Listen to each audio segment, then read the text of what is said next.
Hello everyone and welcome to the ESCDaily Show, our first episode of this Eurovision season, live from Turin.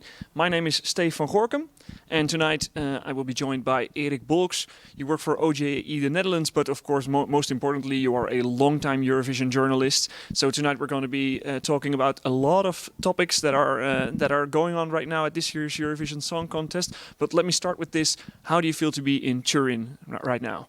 Well, bienvenuti a Torino, eh? We started in Italy, so we start to get the spirit of Italy. It's starting to get alive. Now it's starting to get the heart feeling, you know. When you get to the city, the Eurovision feeling starts to grow and to grow and to grow and to grow. So yes, I'm happy to be here and looking forward to this new Eurovision season. We also have a lovely apartment here with a garden where we can record this show and with great neighbors. Well, not right now, but we were told that in the second week in that apartment right over there will be part of the Spanish delegation, a backing dancer from Chanel. Ah, yeah, why bring singers if you have a dance act indeed, yes. Oh, it was very nice. Maybe we can catch a scoop there. Yeah, exactly. Well, it would be nice to... if we're walking out of the apartment looking for to buy some breakfast somewhere and then all of a sudden you meet someone from a Eurovision delegation, it gets you in the right mood, don't you think? Yes, let's do it slow-mo. Let's do it slow-mo. All right, so the first thing that I want to talk to you about is a topic that's very current right now. It's because we had a press release from the EBU this morning, which was about the Eurovision stage. Right, there was supposed to be a sun element on the stage with a lot of lights, LED screens, and basically the EBU told us this morning that it doesn't turn as it's supposed to. Yeah, it seems that there are elements that are not moving the way they planned it to be, and it has to do with LED screens, it has to do with lights. So delegations had to alter their acts and just a little bit to tune it and to tweak it.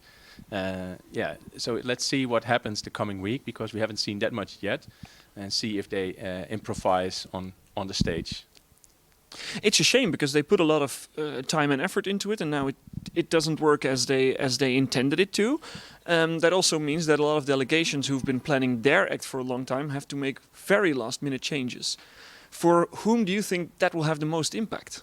I think it will have the most impact for the delegations who had really great, ingenious thoughts about how to use this whole quite elaborate prop on stage, because it's quite there, you know. And I personally, I think it's a little bit big and limiting to the act. But now that you have to alter your act, those who made the most use of it will have the biggest problems adjusting. But on the other hand, if they used it a lot, they probably have a lot of know-how on what could be done. So if you know the subject, you're good at it, you can alter it. So let's see. It is that time of the year when delegations are talking with the host broadcaster, with the organizational team, to try and fine-tune their act and try to have that perfect camera shot, the right LED projection or whatever.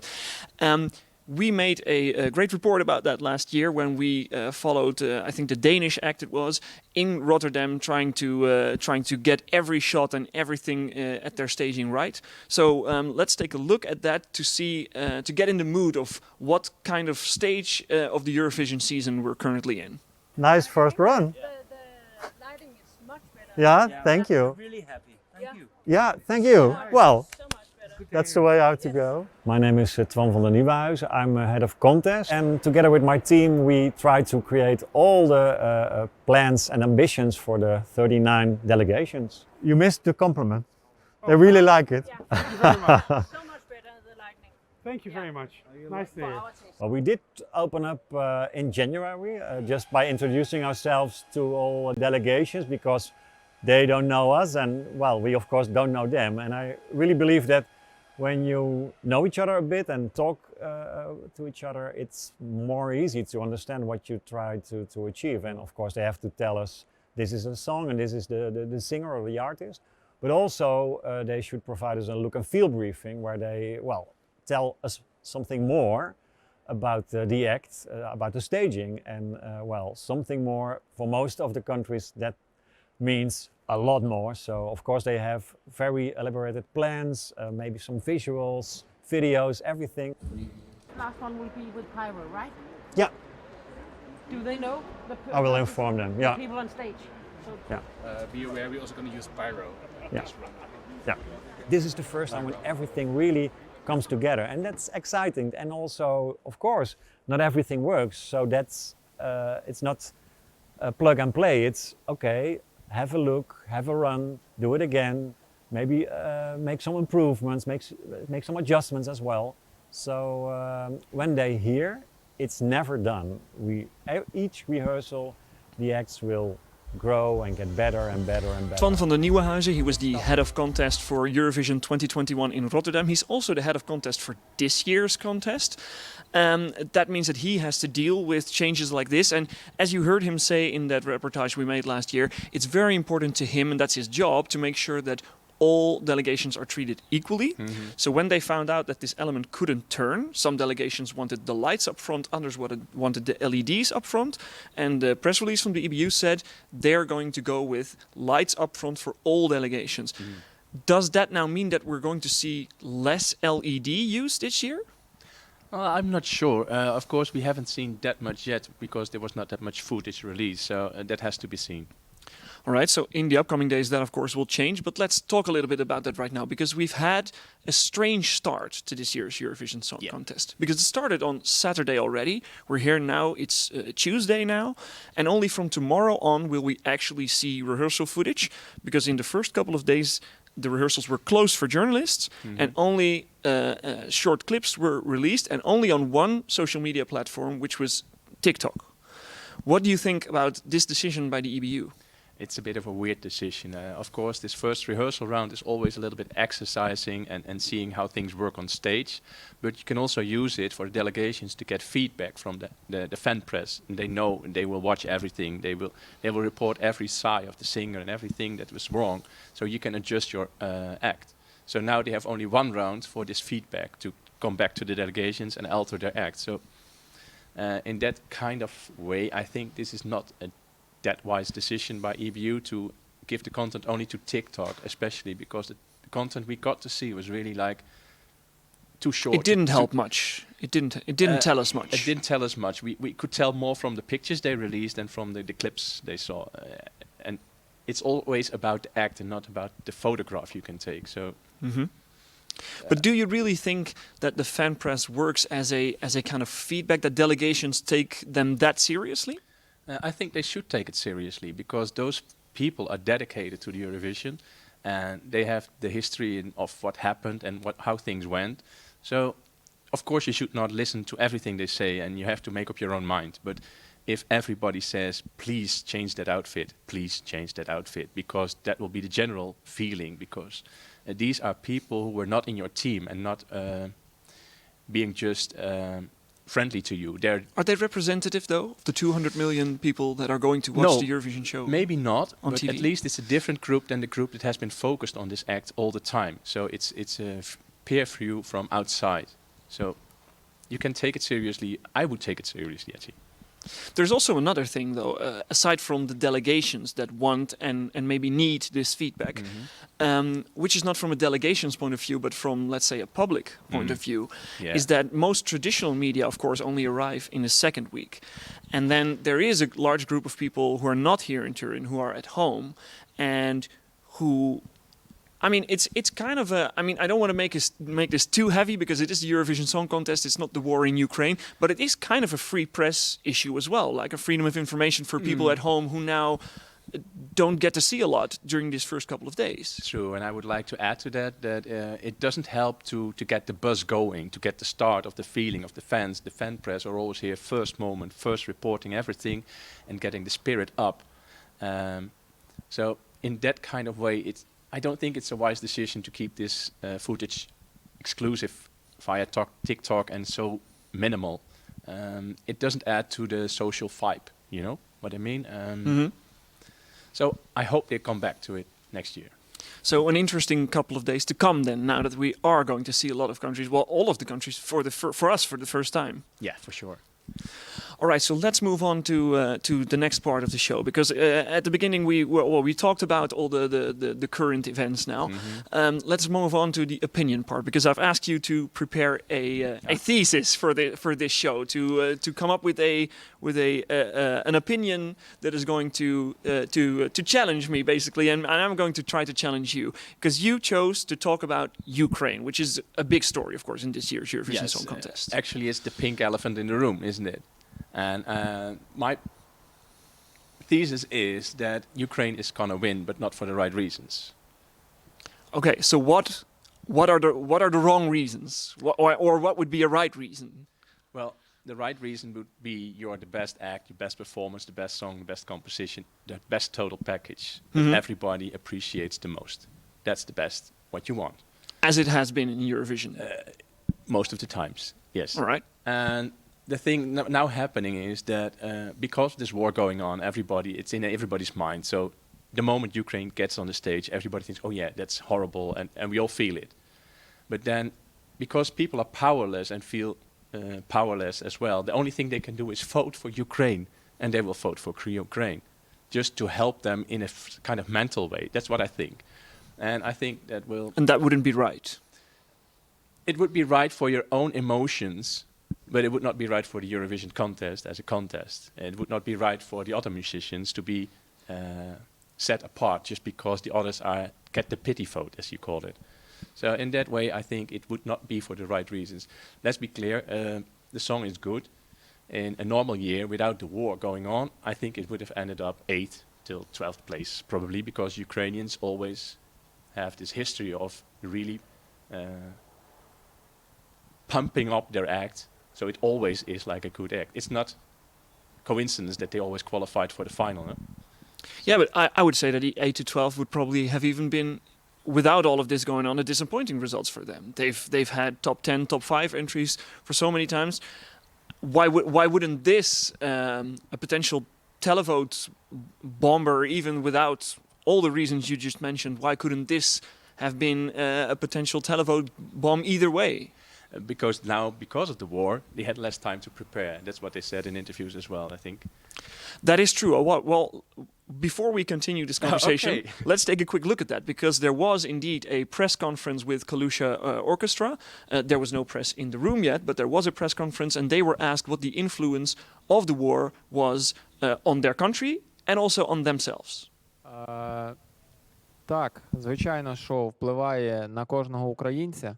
І навіть якщо говорити про Євробачення, то довший час ми не мали змоги разом зустрітись, щоб провести репетиції. Ми репетирували онлайн, і зараз нам приходиться доволі таки в екстра режимі проводити репетиції.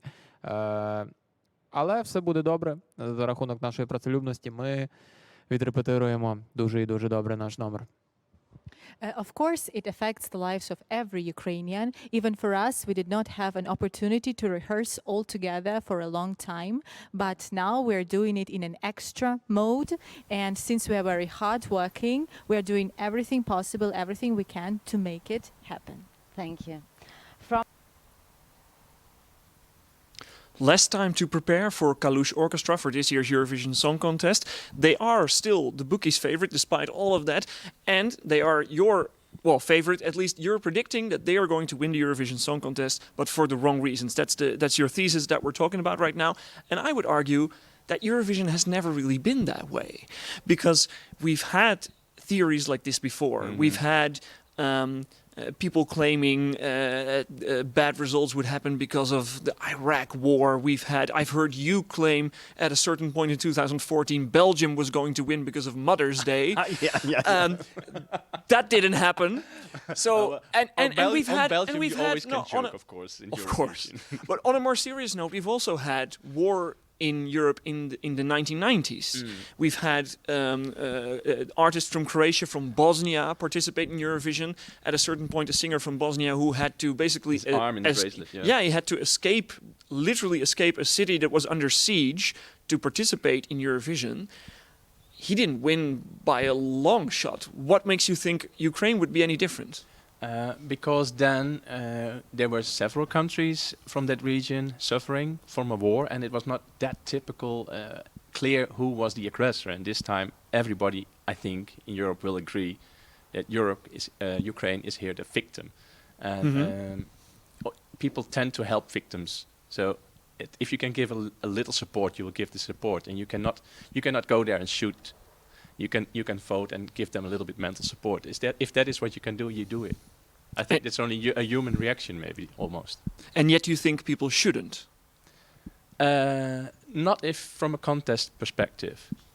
And I think the EBU wouldn't mind Ukraine winning because it will be historic and epic and everything, and they will relate back to it in 10 years and say, oh, see, Ukraine won, and then we made a big statement, while they're not trying to be political. So I would not like to have a winner that everybody says it won because of the war instead of because of the quality or because of the great performance.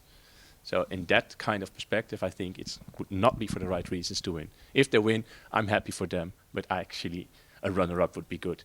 No? We're talking a lot about public support right now, about televote. Of course, Eurovision is decided on a 50-50 vote. Yeah. So if what you're saying is true, and if Ukraine is going to get a massive, let's say, pity vote on a televote, even if that happens, don't you think a jury might behave in a different way? Not in this case, I think, because it's so full in the news that even expert jury members still have feelings and will rank it maybe a little bit higher. Not rank it low because of tempering the televote, but well, if you like the song, you can like it just a little bit extra maybe, and then you're there. I already said, without the war, it would have been 8 or 10 place, 12 place probably as well. But that's still a far way out, points-wise. Because if you look at points, the points you need to get to 8th or 10th place, or to get to a victory, that's a couple of 100 points that you need extra. Yeah. That's a big gap. But then again, if you get points from every country in the televote, like 10 or 8 or 12 points, then you have this Salvador Sobral victory, and then no jury can help that. One more time, just for the thought experiment, Yeah. without the war, do you think that this would have been a jury-friendly act or not? Because I've been going back and forth on this, just looking at it from a musical perspective. On the one hand, you have these really ethnic elements, which juries tend not to like. No. You can say that it's kind of a hot mess, let's put it that way, like in the performance that it is. Which would be red flags for juries. At the same time, it's also a hip-hop entry, which maybe not a lot of people know, but statistically, generally, hip-hop is a genre more appreciated by juries than by televoters. Which way are you leaning, excluding your own thesis that the war is going to influence this voting? I tend to think that expert jury members will also weigh in the fact that this song has become a hymn in Ukraine itself and appreciate it for that because of that knowledge.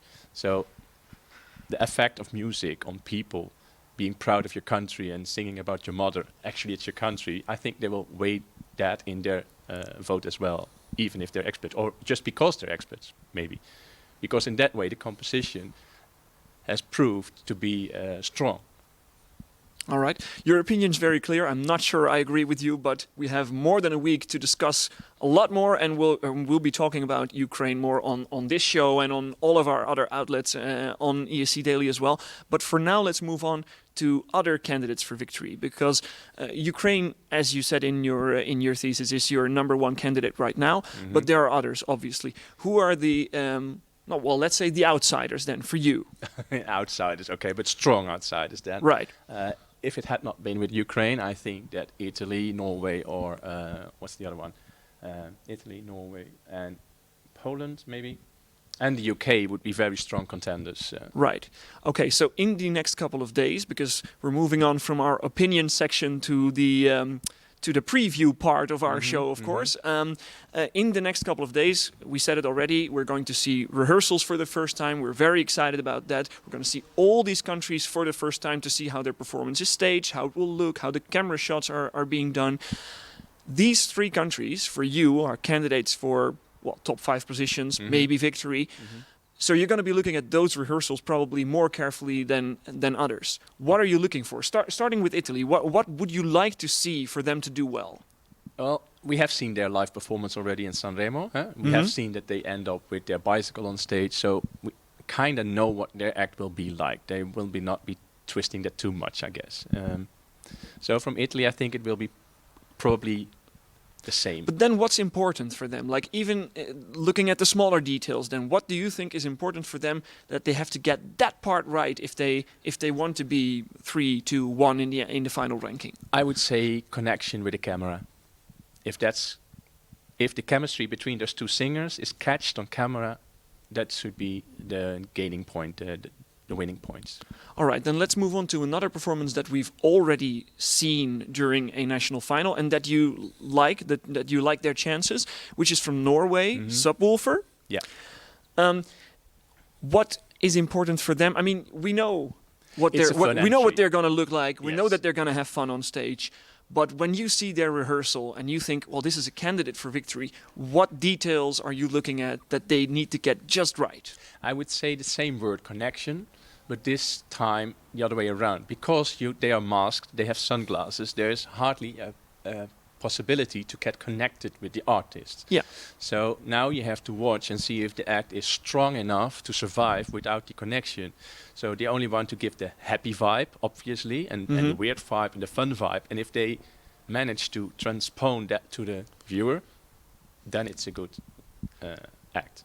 So like maybe in Italy you have to connect more on a Emotionally- personal, on a emotionally- personal, on emotional way. level. And here it is The more fun like- level. Yes, exactly. All right. Well, then the third one, maybe of the ones that you mentioned, is maybe the most interesting one, which is Yeah. the UK, because that's the one that we haven't seen in a live No. performance. And they have a history. Let's agree on that. No, it's not agree. It's a fact. The double nil last year because of the big trumpets. BBC has a history of fucking up the whole act, even if they have a nice song. This time they have a good song, in my opinion, a good singer. So for a change, a good song and a good singer. So if they really mess it up now with the act, it would be really shameful. They're high up in the ranks, not just on your personal list, but with the bookmakers as well. So there are going to be a lot of people watching that rehearsal very closely. You're one of them.